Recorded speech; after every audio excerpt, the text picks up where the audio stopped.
This is Jessica Savage, News Watch 11. This is Judd McElvain, Channel 11 News. Sharon Spear, News 11. Mike Era, News 11. John Raymond, News 11, Transportation Warden. It's New Year's Eve, 2 days early is what's happening here for the Houston Oilers fans. Love you, Blue. How many men do you think you'll end up having over there? I'm going to take old Boots here, him and we're going to have a contest, see who can get 3 first. We hopped all over breaking news. That's how we began to make a reputation for KHOU Channel 11. Is when news broke out, we broke in. We sort of advertised tall tower, full power. We're reaching more places than ever. When news breaks out, we break in, and indeed we did, and we got a reputation for them.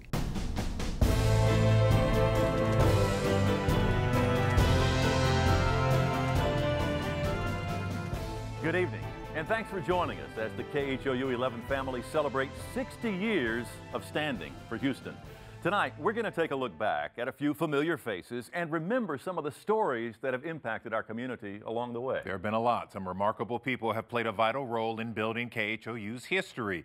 You might remember, back in the late 50s, the Joanne King Show, which ran on this station for 15 years. Of course, the legendary Dan Rather began right here in 1960. His reports during Hurricane Carla in 1961 really launched the station to the forefront. We at Channel 11 are carrying the names of as many schools and neighborhoods that have a shelter center open as possible. He got the attention of the networks, and we strengthened our place in the community. In 1971, the late Jessica Savage became the first woman in the South to anchor a news broadcast. This is Jessica Savage, News Watch 11. And Linda Ellerby, the creator of the long-running Emmy Award-winning show Nick News, began her television career at this station, right in the heart of her hometown. The station stands on Allen Parkway in the shadows of downtown Houston, but few people realize that our original station was down south on the island. In an old weathered binder going now on 60 years old, there's a picture of a TV station called KHOU and a street sign topped with a weather vane that marks a corner of 45th Street as Video Lane. It was something new, the novelty of it all, how it was working. Frank Incaprera was there, hired fresh out of the Army as a film editor, helping a brand new TV station stay on the air in 1953 and eventually hosting his own show. Teen Hideaway. Teen Hideaway. Spinning records for Galveston's version of American Bandstand. Mostly everybody had the 10 top songs. Yeah. We had 11 because this was Channel 11, the top 11 songs on Channel 11. But whatever happened to the original Channel 11? Well, at the corner of 45th and Avenue P&a-half, a rusted street sign marking 11 Video Lane is still there. She's the Video Lane Professional Building, now a driving school, a chiropractor, a dentist. A lot of people don't remember that, but I do. And Lewis's hair salon. Okay, I'll see you tomorrow. And that's for cut, too. Oh, yeah, I'll give you the whole room service. I'll take care of it.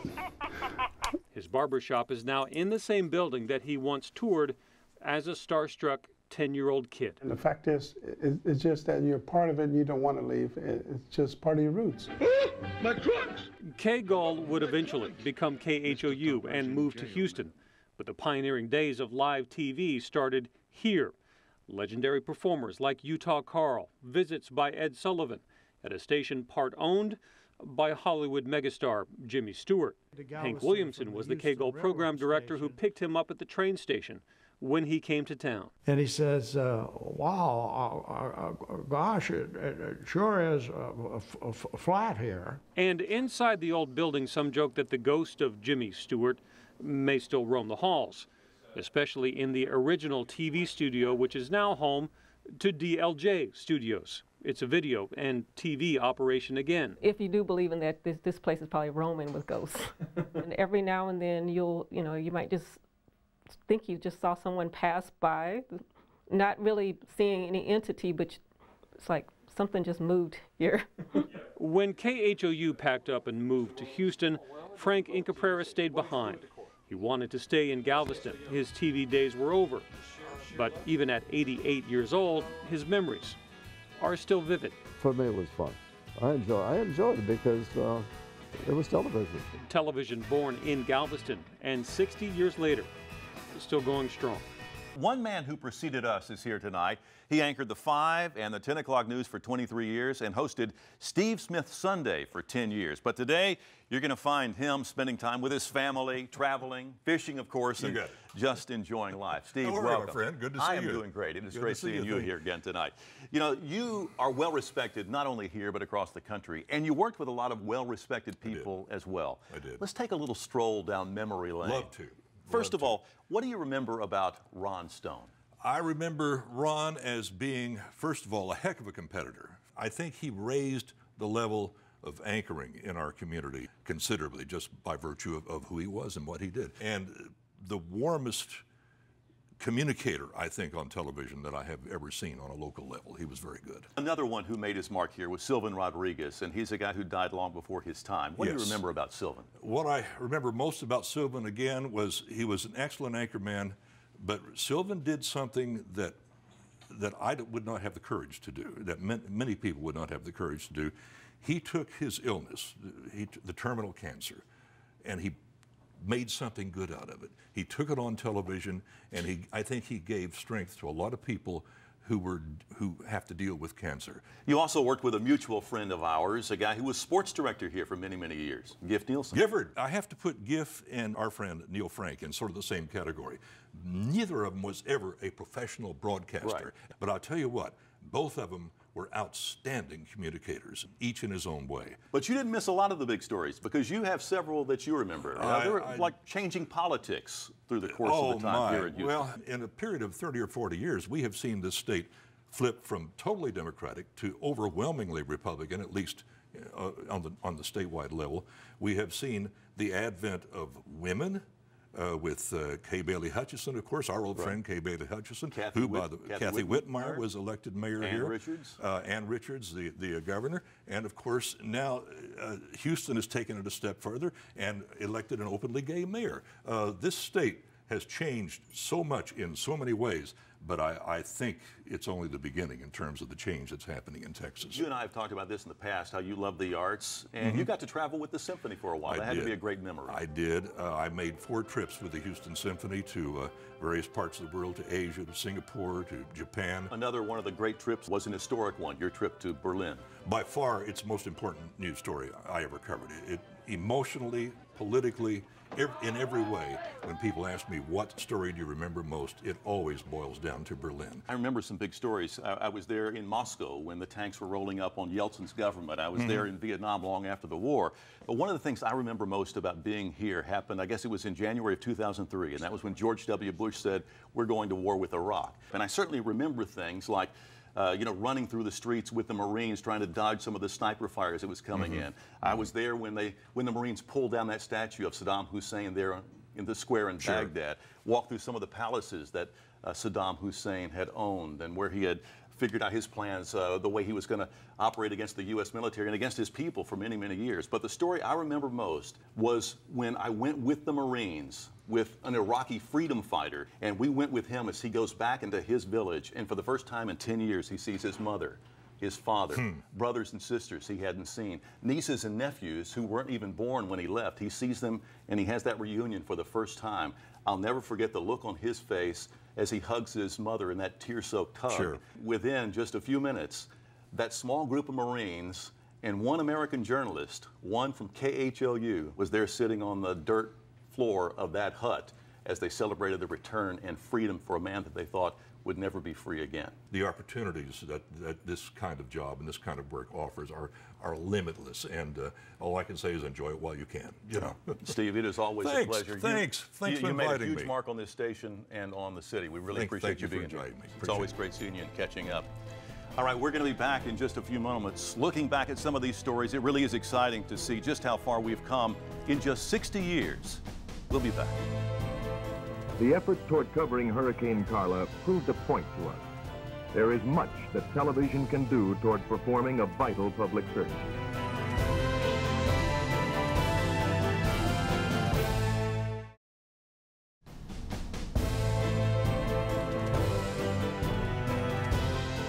Welcome back as we celebrate 60 years of standing for Houston. It is a privilege to be standing here tonight and looking back on the stories and events that shaped our place in this community. It seems we learned something from every story we cover, and looking back, we found that some of the most historical, life-changing events began right here in our own backyard.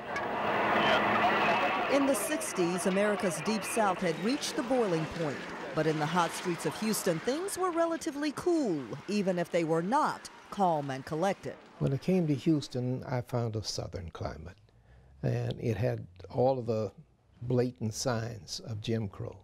So I had to learn for the first time in my life that I would have to tell my children which water fountain to drink from. In 1955, Reverend William A. Lawson came here from Kansas City. The Southern Baptist Convention had hired him to minister to students at the brand new Texas Southern University.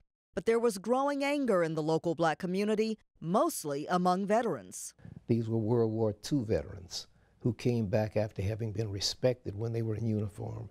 And when they came back, somebody put a mop in their hand and said, "Go to work, boy." College students at the University of Houston and TSU picked up on the veterans' anger and turned it into protesting. I tried to tell them why their parents had sent them to college and why they should not risk their reputations and their futures protesting. But soon he got involved too, and even went to jail at a protest at a Southeast Houston dump. I was arrested before I ever got onto the dump ground. And so was that your first and only arrest? No, I was arrested in '61, and I think probably was ticketed in '62, and then I was arrested in '63. Not realizing the FBI had blacklisted Dr. Martin Luther King Jr. as a communist, Reverend Lawson invited him to preach at his newly founded Wheeler Avenue Baptist Church. As you can imagine, that was a joke. It was a little frame building with maybe 50 people in it. The two became friends. Lawson says King was an unassuming man. Every city having a street or a school or a hospital or something named after him, you might get the impression that he was a celebrity. Back then, his famous friend told him, "Don't give up fighting for equality in Houston." He realized that there was something different about Houston, and that if civil rights were going to succeed, it would probably succeed in some place like Houston.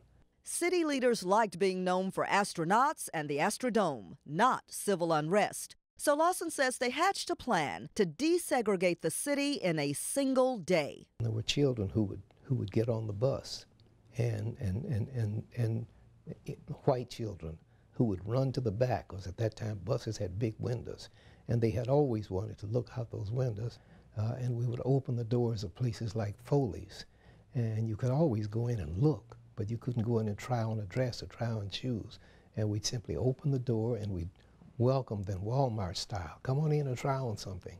At 85, the man who became the father of Houston civil rights says the battle is not over. When you look at Houston's jails and prisons, 80% of them are minority, black and Latino. But my hope is that we won't quit battling.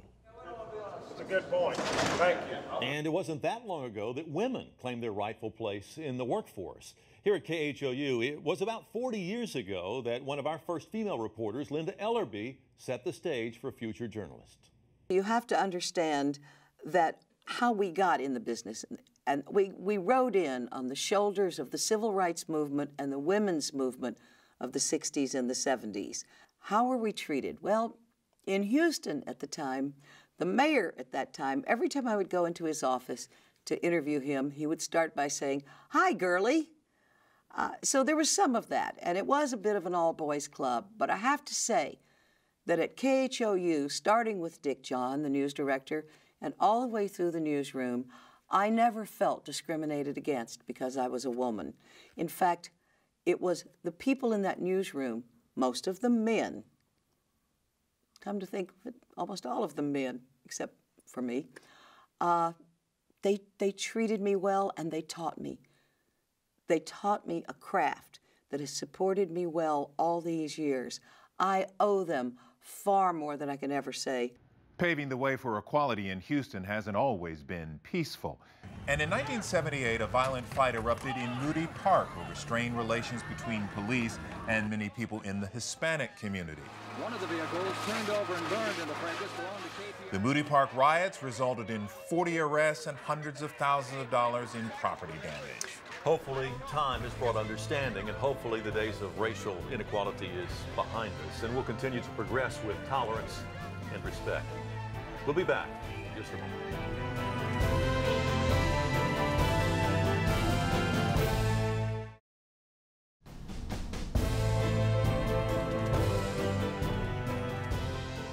In 1953, when KHOU broadcast its first TV signal, the Texas Medical Center was just a little over 10 years old. Former First Lady Barbara Bush, in fact, has said the Texas Medical Center is Houston's gift to the world. It is, in fact, the largest medical complex in the world, visited by over 7 million patients a year. More than 20,000 doctors and researchers practice medicine there. And contributions by legendary surgeons Dr. Denton Cooley and Dr. Michael DeBakey initiated advances in medicine that we benefit from today. While medical advances were being made on the ground, the final frontier was set to take off into space. Apollo 7 astronaut Walt Cunningham spent 11 days in space. And Walt, it is a real thrill to have you here. Nice to be with you, Greg. What's the big difference in space travel today? Well, I believe there's a major difference, and part of it is because of what was driving us back in those days. Back in those days, we were busy pushing the frontier. And you can't do that on looking for an economic return, if you will. So you have to have other reasons. In that case, it was we were really in a fight and a war with Russia over who was going to be the best. Really was a space race. It was a space race, and that was what warranted the $25 billion that eventually went into landing a man on the moon. But at the same time, had we not invested those $25 billion back in the 1960s, you wouldn't have commercial space companies today able to try to exploit any of that stuff. You know, Walt, frequently they talk about people who are in your business, who have the right stuff. But you boarded the Apollo 7 mission, and this is just, you know, a few short months after the disaster on Apollo 1, when we lost that crew and that ship there on the launch pad. How did you do that? You were really a guinea pig in space. Well, we didn't think of ourselves that way. We didn't lift off thinking, oh my Lord, I hope I'm going to be coming back. We just hoped that we were not going to be the one that screwed up something that would cause any of a problem. S4B test complete. Beautiful. That was outstanding. Real fine, outstanding. Your focus was more on the mission, it sounds like. Absolutely on the mission, the whole time. And when you stop and look at it, we've been so fortunate here in Houston. Every American that walked on the moon lived here in Houston. Every American in Apollo, in fact, every American that we've ever put in space has been here and gone through the Johnson Space Center down there. Your crewmates and a lot of the other astronauts you were training with were members of the Navy or member of the Air Force. Did you think of yourself as an outsider, or did they coming in as a Marine?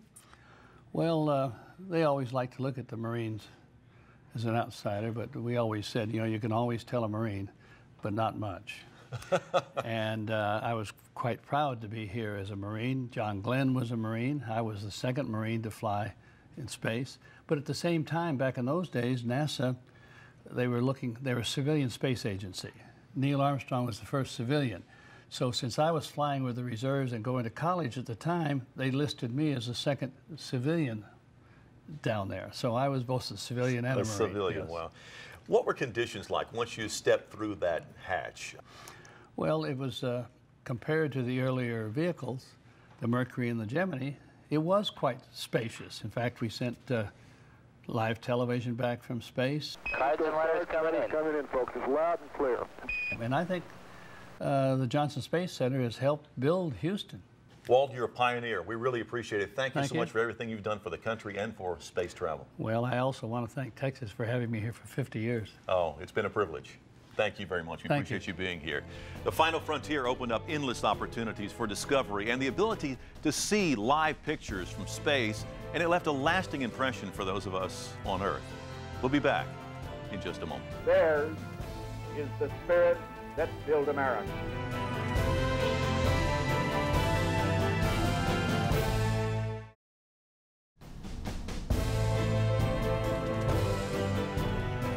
Evacuation should be hastened before it is too late. Since 1953, KHOU 11 has been a vital member of the Gulf Coast community. Our ability to gather information and deliver news to our viewers is unparalleled, especially during hurricane season. When hurricanes head our way today, we see them coming. We watch the storms from space, and we have plenty of time to prepare. So it's easy to forget there was a time when hurricanes hit us with little warning. Cars overturned, houses that looked like doll houses. That's one of the things Selena Gajewski will tell you. It was terrible. As she shows you her pictures from Hurricane Carla. That's correct, and the only information we got was Dan Rather in that ball on top of City Hall. Here is Dan Rather speaking directly from Galveston. She's remembering this. Evacuation should be hastened before it is too late. Dan Rather, broadcasting from inside Galveston's Weather Bureau office. There is the eye of the hurricane right there. It was the first time anybody ever saw on live TV images of a hurricane on radar, and it was headed this way. I remember getting to Galveston, and we had a lot of ideas about how to cover a hurricane. Remember, television was still pretty new. Nobody knew how to cover a hurricane. We were making it up as we went along. Right. And this is a diagram roughly of the eye of the hurricane. Over the years, we've all learned a few things about what hurricanes can do. Maybe the most important reason this television station is on the air is this, keeping an eye on the Gulf. Because about once every generation, a big storm blows into these waters, a storm with the power to change all of our lives. Hurricane Alicia was threatening to come ashore at Galveston. Hardly anybody chose to leave the island to seek shelter elsewhere. When Alicia blew ashore in '83, the busted windows in our skyline taught us that putting gravel on downtown roofs was a bad idea. I knew it would be pretty bad, but not quite like this, because the whole side over there is just kind of gone. But we lived and learned, and Channel 11 decided to hire an expert. This man is Dr. Neil Frank. He was the nation's leading authority on hurricanes, and this documentary produced by the National Weather Service bragged about Neil Frank. But the first big storm he helped us survive in Houston wasn't even a hurricane. One Friday night a dozen years ago, Tropical Storm Allison deluged Houston. We have never seen water this high. What we saw the next morning was stunning. Never before had a storm done so much damage to the nation's fourth largest city. Allison had stalled around Houston, saturated the ground for days, then dumped 26 inches of rain on us in one night. You couldn't get in downtown from 45 North, 45 South, 59 was all closed, I-10. You literally could not get to downtown because of the flooding. So perhaps it was ironic that so many of us had trouble getting out of town when the next hurricane headed this way. As a Category 5 hurricane named Rita made a beeline for Houston, Houstonians hit the road.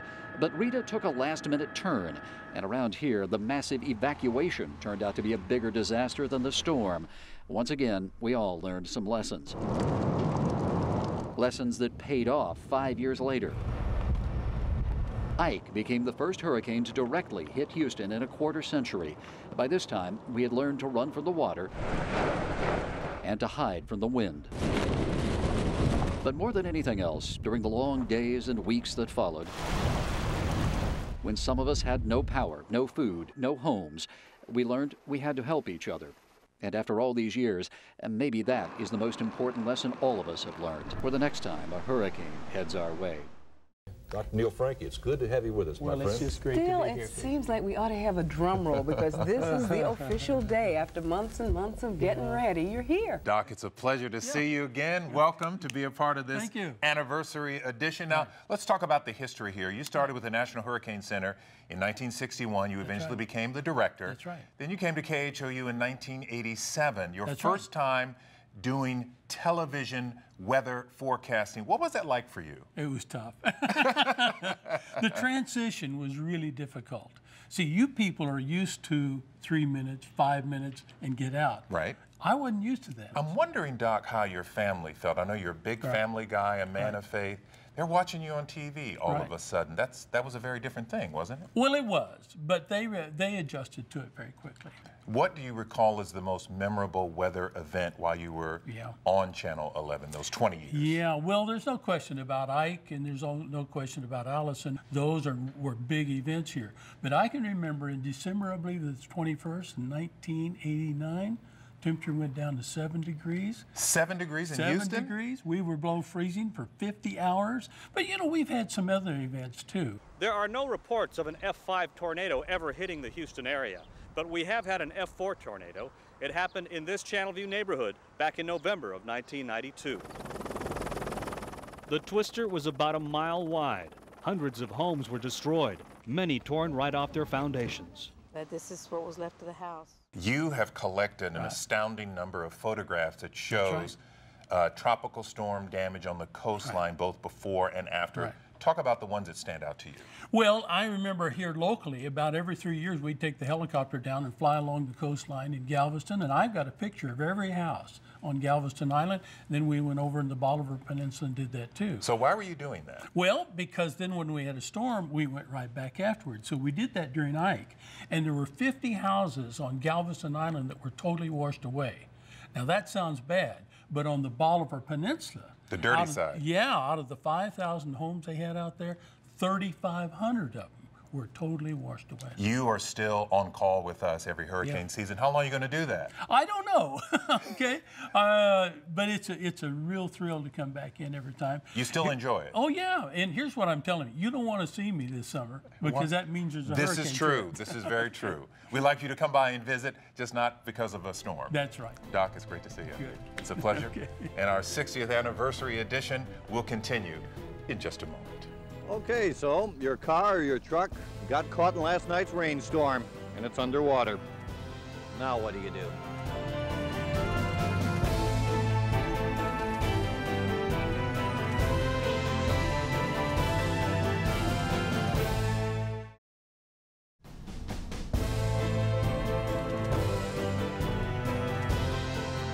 At KHOU, we're celebrating our 60th anniversary by looking back at some of the stories and events that have impacted our community. You know, one of the reasons that I just love working in TV news is that you really never know what to expect because the stories are completely different every single day. Yeah, that is certainly true, Greg. We started looking back through our archives at lead stories, and it was amazing to discover, to see how many memorable crimes we've covered. One of the most horrific was the Houston mass murders that occurred in 1972 and 1973. Elmer Wayne Henley and his accomplice, Dean Corll, kidnapped, sexually abused, and killed at least 29 young boys and men. Henley eventually shot and killed Corll and is currently serving 6 life sentences in prison. It can be nuts out there. You know, attorney Billy Belk is a retired HPD homicide officer. He spent decades investigating many of these exact same horrific crimes. And Billy, I guess you know a lot more about these crimes than we even want to know. One of my former colleagues who said I had a front row seat to some of the most interesting dramas that were playing out on the streets of Houston every day. You know, I know you spent a lot of sleepless nights as well trying to locate a missing person. It was a missing person by tracking their credit card use. But in doing this story, it turned out to be a lot more gruesome than I think you ever thought. Yeah. The lady you're referring to, her name was Cecile Ham. Her husband, Bill Ham, was the manager for ZZ Top Band and also Clint Black. Spencer Corey Goodman, on July 2nd of 1991, saw Cecile get into her car, and he ran up, approached, punched her behind her ear, knocked her out. Drove up to Fort Bend County, where he then broke her neck, killed her, put her body in the trunk, and then drove to San Antonio, where he spent a couple of days visiting with a counselor of his in the parole violators facility. Over the course of that month he used Bill Ham's credit cards throughout Texas and up into Colorado, and we traced the credit card usage. My partner and I flew up to Colorado that afternoon, and by that evening, sitting across from Spencer Corey Goodman, and he asked me if I had my tape recorder, and I said I did, and he said, well, turn it on, I'll tell you what happened. And he confessed to what he did and said, I know you want to know where the body's at, and I'll take you to it. And so after we got through extradition, we flew to San Antonio. He led us to where the skeletal remains were. We recovered them. Eventually, we went to trial in Fort Bend County. He was found guilty, sentenced to death, and was executed about 8.5 years later. I remember one of the big stories that happened about a year after I arrived here, and that was the search for a serial killer, the railway killer. Tell us about that one. Resendez would ride railroads throughout Canada, Mexico, and the United States. And there was a pattern that was developed where he would go to a house not far from the railroad tracks, break in, and then kill the occupant. He touched Houston because he broke into the house of Claudia Benton, a doctor at Baylor College of Medicine, and raped and tortured her and bludgeoned her to death and stole her car. And then he drove to the San Antonio area and ditched the car but left his fingerprints on the steering wheel, which led to his identification. And then, of course, he was placed on the FBI 10 Most Wanted list and eventually surrendered to a Texas Ranger at the Mexican border. There were also some crazy domestic violence cases. I remember the one here most recently, the Clara Harris case.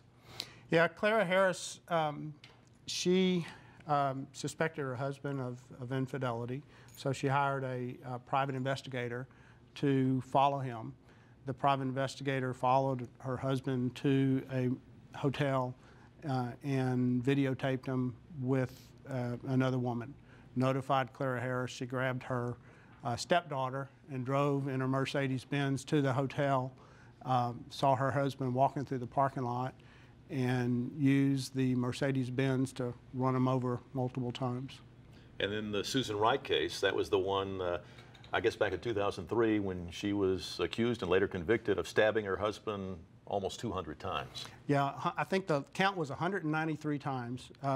She lured her husband into the bedroom and tied him to a bed and stabbed him 193 times, according to the autopsy report, and then buried his body in the backyard of her house. Later profiled in one of those made-for-TV movies. That's right. And of course, one of the most tragic cases, I guess the case of Andrea Yates, where she drowned her 5 children. Yeah, that was a scene that I was on and videotaped the entire scene, and you know, that particular scene impacted everyone out there. Obviously, from her husband, seeing the grief that her husband Rusty was going through, to the detectives, to the crime scene investigators. You know, I still have those images in my head. She was tried and convicted, but then the case was overturned and retried, and she was found not guilty by reason of insanity. So she's currently incarcerated in a state mental institution. Billy, you've seen some incredible things, but you've done some amazing work. We really appreciate all the work that you did to help solve many of these crimes. Thank you, Greg. Thanks so much for taking us back down memory lane to remember some of the things, more infamous crimes here in Houston. Thank you so much.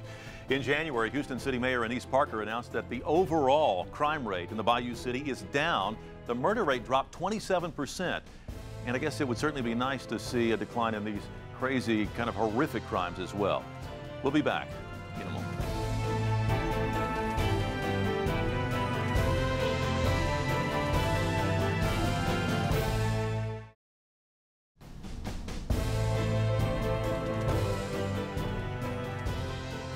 Houston is considered by many as the energy capital of the world. It's home to more than 5,000 energy-related firms. Our city's founders, the Allen brothers, wanted to build a great center of government and commerce. Little did they know the Bayou City would become the 4th largest city in the country. As the downtown skyline began to get taller, signs of success began appearing all around the city. Lynn Cannon is with Houston business attorney Fred Rhodes, who has spent most of his career watching Houston become this leader in our nation's economy. Yeah, thanks, Greg. And Mr. Rhodes, thank you for being here. Pleasure. It's a pleasure. You, before you became a lawyer, you were a reporter here, 1977 to 1979, right here at KHOU. That's correct. So not only did you grow up in this area, but you reported stories around here. Yes, and Houston has changed a whole lot since those days. Tremendously. Let's talk about how the landscape has changed and some of the signature buildings that have gone up over the years. The first thing that comes to mind, to me, 1965, the 8th wonder of the world, the Astrodome. Talk about it. It put the Houston city on the map. The world knew where Houston was. We always thought they knew before. When you said the Astrodome, they knew exactly what you were. You were in Houston. I believe it was the very first sports dome stadium in the world. Was that Absolutely. And you had Judge Roy Hoffines to beat the drum and sell it, and he did a great job. That's amazing. Do you recall what it was like that first year? It was a wonderland. You'd walk into this huge confined space, green grass, at least at that time, and there was a baseball game occasionally going on in the field, but there was so much going on. The scoreboard, the usherettes, the grounds crew, it was a wonderland for any age. the only grounds crew in baseball to get cheers from the fans. Bush Airport. Wasn't Bush at the time. It was called Houston Intercontinental and IAH. Yes. Later, 1997, was named after our 41st president. That certainly helped Houston grow. No question. We had become an international city through the energy business. Now you could get to us. You had an airport that served worldwide. It replaced Hobby, which was a good airport, but we'd outgrown. Suddenly you had the world able to get in and get out of Houston. It was a big deal. A couple of signature developments that we have had here. In 1970, the Galleria, everybody is familiar with it. Oh, we're going to the Galleria. That was something that the legendary developer Gerald Hines went out on a limb to do. People said it wouldn't work. It was away from downtown. It was west. It was in what had been pastures and ranch land before that, and it completely changed the complexion once again. One more reason to know Houston, one more reason to come to Houston. And the Allen brothers would understand it was cheap land out there. Cheap land. You could get lots of land for development, and that's what developers like to have. Another development that we had, and was actually a little bit before the Galleria in the 60s, developer by the name of Frank Sharp. He developed what became Sharpstown, and it was a signature moment in terms of economic development in an urban area, wasn't it? It was the first master plan community. You had homes, you had housing, you had commercial center with Sharpstown Mall. Again, moved the entire focus of Houston further west, began what we know as the western expansion toward Katy and Sugar Land, that area out there. Huge deal for Houston. Asteroid was another major thing in terms of tourism. Houston, because it's on a coastal plain, is not exactly the most scenic place, so you've got to have a reason to come here. Business has always been the reason. Real estate, banking, the port. Now you had a reason to come and you bring the kids. Call Astroworld. And of course, you get a lot of attention when you do big sporting events. That happened here in the 2004-2005 season when we finally got to host a Super Bowl with the brand new Reliance Stadium. Once again, a world stage with world-class places to take care of whatever has to happen. We have had some things happen here that have kind of put a black eye to the city in terms of scandal. And the first one that I can remember, and I covered a part of because it was just winding down, Enron. They rose to great heights, and they fell to great depths. Yeah, wasn't it somewhat embarrassing, though, also for the city? The city felt bad, but the whole nation is watching this debacle. Every night, national news is here covering what's the latest disclosure of the malfeasance by the people that ran Enron, and how can that happen in this city, in this state, in this country. There was another scandal that many people may not remember, and you refer to it as the Enron of the 1970s, and that was the Sharpstown scandal. Correct. What exactly happened there, and who were the players? Sharpstown banking scandal is what it's known as. Again, our friend Mr. Sharp, who developed this real estate, also had financial interests. He didn't think that the feds were treating him properly about getting new banks, so he tried to change the state laws to get more favorable treatment. There was some quid pro quo changing hands between him and state officials. The result was he goes to jail, some members of the legislature go to the jail, and we have a turnover for the governor, lieutenant governor, and speaker of the House. You are kidding. No, and this became the rise of the political career of Bill Hobby. This is when he appears as a reformist progressive. It changes the face of Texas politics for about 20 years. One of the things, of course, that we identify Houston with is oil and gas, and it has made this city what it is, correct? Correct. All the way back to Howard Hughes' father and the drill bit that made oil possible. All along, technology has advanced. Today, we're looking into tertiary recovery, fracking. It's now as much software as it is hardware, but Houston's still at the center of it. Two recessions that I can think of. We experienced one recently, that was in 2008, but also in the 1980s. Real estate collapsed, oil prices dropped. What do you recall about that time in Houston? Oil prices were about $45 a barrel. We thought that was astronomical. Today they're 98, and we thought it was going to go on forever. The rise of Houston tag teams with the decline of the economic areas like Detroit. So suddenly you had huge influx of people looking for jobs because we had them. And when the price of oil began to fall, we had the same problems everybody else. Nothing's going to hit us like it did in those days because we have broader economic base. Yeah, we've talked about energy. The port is one of the things that makes our economy more diverse now, correct? And I think it's the heart and soul of Houston to some degrees. It brings the world to Houston and always has, and allows us to talk to the rest of the world. If we're international, it's because we are a port city. We were started as a port city on Buffalo Bayou. We still are. Growth has always been Houston's business and always will be. Fred Rhodes, thanks. My pleasure. For sharing those memories. Really insightful. And when we come back, another big business in town, sports.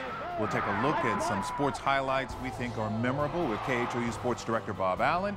You can probably name a few yourself And then one more victory and on to Pasadena on the 20th for Super Bowl number 14.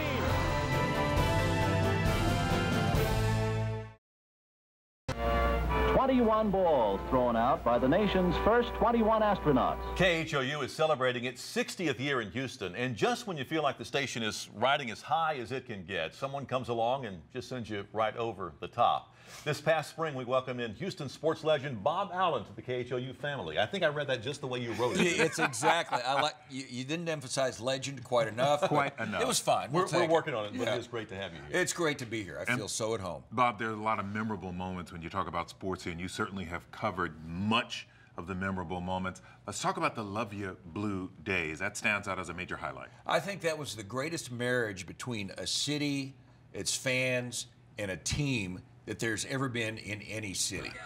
It was back in the late 70s. The Urban Cowboy was big in Houston. Gillies, Pasadena. They filmed the Urban Cowboy here. A coach like Bum Phillips comes along, who was a genuine cowboy.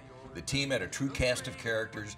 Earl Campbell, the great running back, Dan Pastorini, the playboy quarterback, Carl Malk, the hard-spoken center. He had everything here, and the fans loved him, and they won. And for 2 years in a row, they go to Pittsburgh and play the AFC Championship game, lose there, come back home. Both years, the Astrodome is full of people waiting to greet them. There was a true love affair between that team and this city, and I don't know that we'll ever see anything like that again. Whether they win or lose on this Sunday, to ask some of the citizens of Houston to join with me in beginning a sort of a Save the Oilers for Houston, because they are our team. As Houstonians, we certainly love our football, but the Rockets reminded us there was something to love in basketball as well, back when we had those back-to-back championship years. 1994 and 95, the teams led by Akeem Olajuwon. In 94, Akeem and Clyde. In 95, I had been here a great number of years covering sports since the early 70s, and I thought my career would end with never seeing a championship team. I remember sitting in my seats at the Summit, Game 7 against the Knicks, 10 seconds left on the clock, and that clock seemed like it would never wind down. And the place exploded when they won. I mean, I had tears in my eyes. Finally, my city had a championship team. I wasn't here then, but I do remember the parades.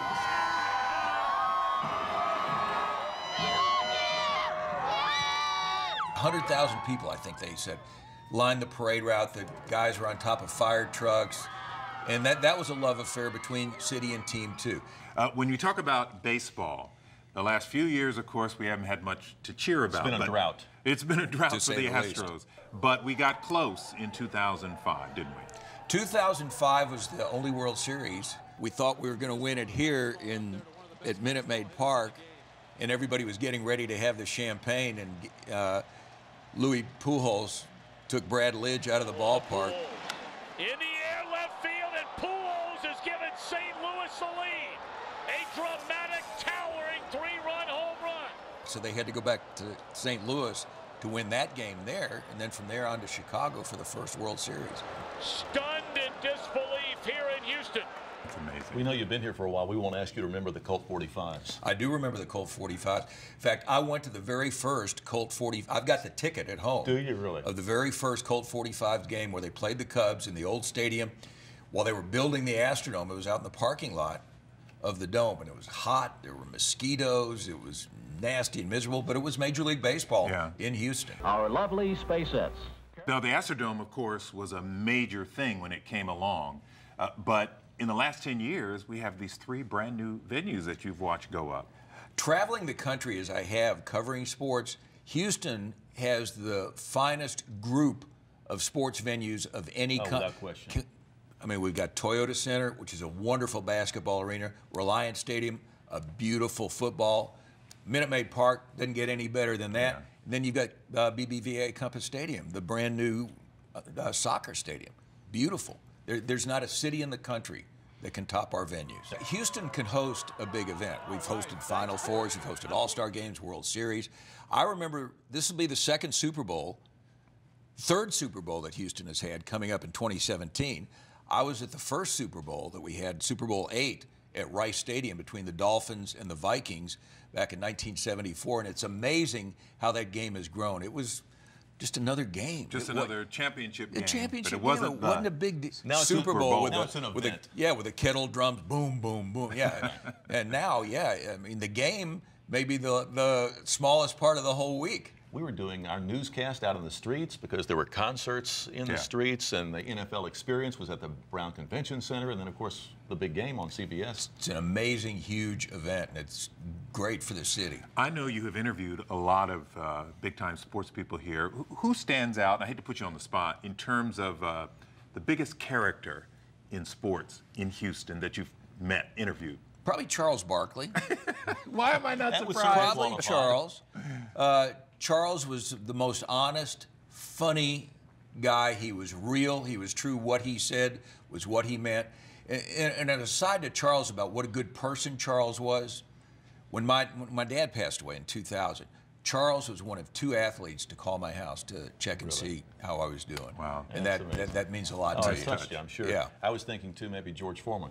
George as well. George, when he retired from boxing, was preaching, and he wore coveralls, and he said he'd never box again. And he came by across the street where I was working. He said, I'd never seen this Earl Campbell run because I don't own a TV. Can you show me Earl Campbell, what he looks like to run? I said, sure, come on in, George. He came into my office over there, showed him tapes of Earl running. He goes, oh my gosh, I've never seen anybody like that. I said, George, are you ever gonna box again? No, I cannot imagine myself standing there in a ring with no shirt trying to hurt a man. I will never do that again. Wow. Later on, after the comeback. 95, we won the championship. I ran that tape for him. He goes, was that me? Yeah. Thanks for the memory. Yeah. Bob, thanks for coming by and sharing all those memorable moments. It's been fun. It's been a great time. I think there's more lying ahead. We look forward to many more memories in the future. Thank you, guys. All right, thank you. All right. And that is our time for now. Hope you've enjoyed this look back over some of the stories we've covered the past 60 years. Wow, 6 decades can go by just like that. We're certainly proud of this community and honored to stand for Houston. Thanks for watching, and have a great night. Good night.